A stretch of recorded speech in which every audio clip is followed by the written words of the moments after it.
Continuing on, the final portion of this explains the development of moral theology in the West, and why, for instance, if you look at the Orthodox Church, they usually are on the same page with us morally, but on moral issues, but the whole understanding, the development of an articulated moral theology is not really there.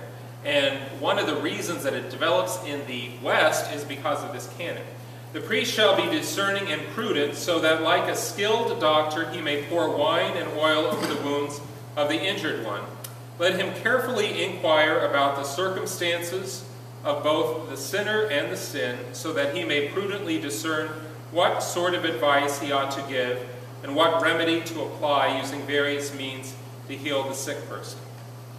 So that the point of the theology is not to find, it is to help the person live fully in Christ, and to find if it's,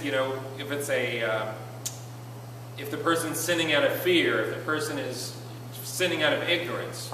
Those things are important, right? And it affects the advice that you give. And it can also affect the seriousness of the subjective guilt, you might say, right? Objectively, you break the window, but are you responsible for it?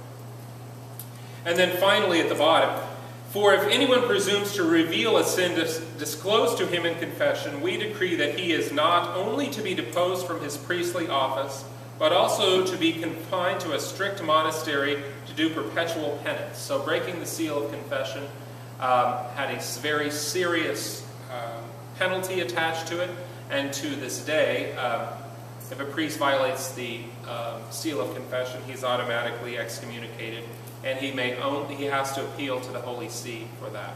Yeah. I was just wondering, for priests who get in trouble, like, Mm-hmm.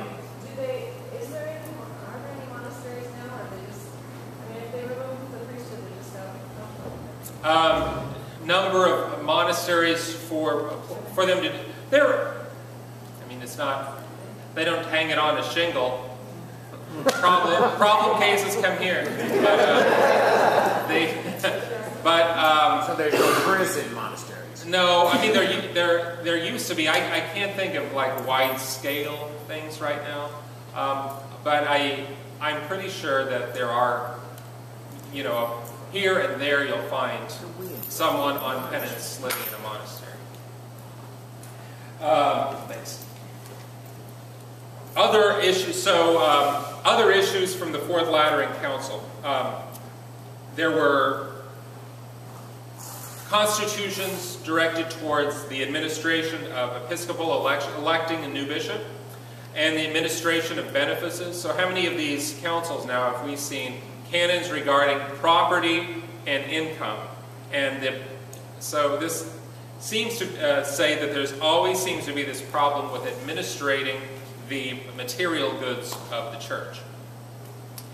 Likewise, there were other canons on remuneration. So one of the developing issues, and this becomes more serious when we get to the 13 and 14 and 1500s, is the cost of running the Holy See, right? The courts, the canonical court system, and the cost of paying for judges, the movement of people from, they're here, the case is brought in Germany and they have to hear it down in Rome, and they have to pay for all that transportation down, and the lodging and the food and back, and long period of time. So it becomes very expensive on that front. And then there's also, so there is always the temptation to try to find new sources of income. And so that has to be reined in.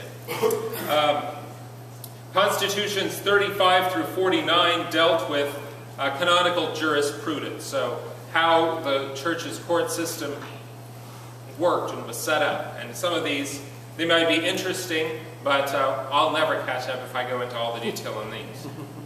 There were constitutions passed on marriage.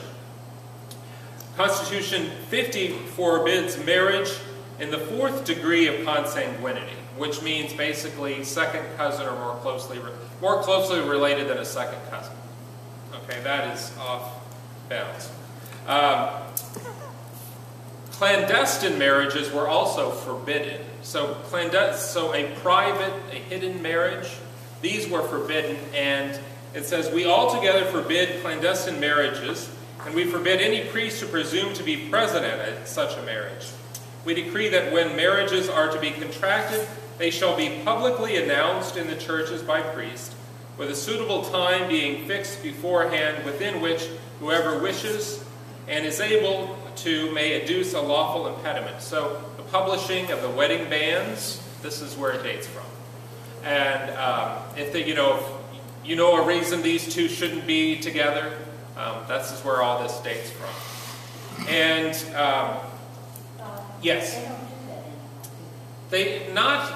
some places they still do. Some places they still do, but not widely. I mean, I guess in the register they'll put the pictures of everyone who's getting married, the marriage coming up, but it's not as formal perhaps as it used to be. But there was, if you knew a reason, a legitimate reason why someone should not be getting married or could not be getting married, there was an opportunity to say something. And hearsay or gossip was not allowed as to be evidence. Constitution 51 ended by warning against anyone who maliciously proposes an impediment to a marriage with the threat of the church's vengeance. That wasn't exactly spelled out what that meant, but kind of interesting. And then the final constitutions, there were several on tithes, several on simony, again, a recurring problem, the selling of titles, bishop, abbot, selling of the sacraments, and a few regarding the Jews. Let's see. One cannot lease land to avoid tithes. So one on the tithes. The tithes are to be paid before taxes.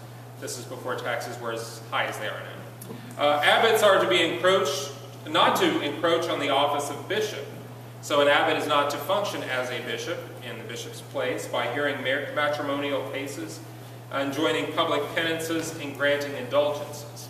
And the 62nd Constitution was on relics of the saints. It read, the Christian religion is frequently disparaged because certain people put saints' relics up for sale and display them indiscriminately. In order that it may not be disparaged in the future, we order by this present decree that henceforth ancient relics shall not be displayed outside of reliquary or be put up for sale. As for newly discovered relics, let no one presume to venerate them publicly unless they have previously been approved by the authority of the Roman Pontiff. So this is where all relics going through Rome comes from, because of charlatans trying to make an extra buck selling chicken bone, and this is the so and so, or this is a feather from St. Michael the Archangel, that kind of stuff. It was to prevent these kind of abuses that these things are put into place. So the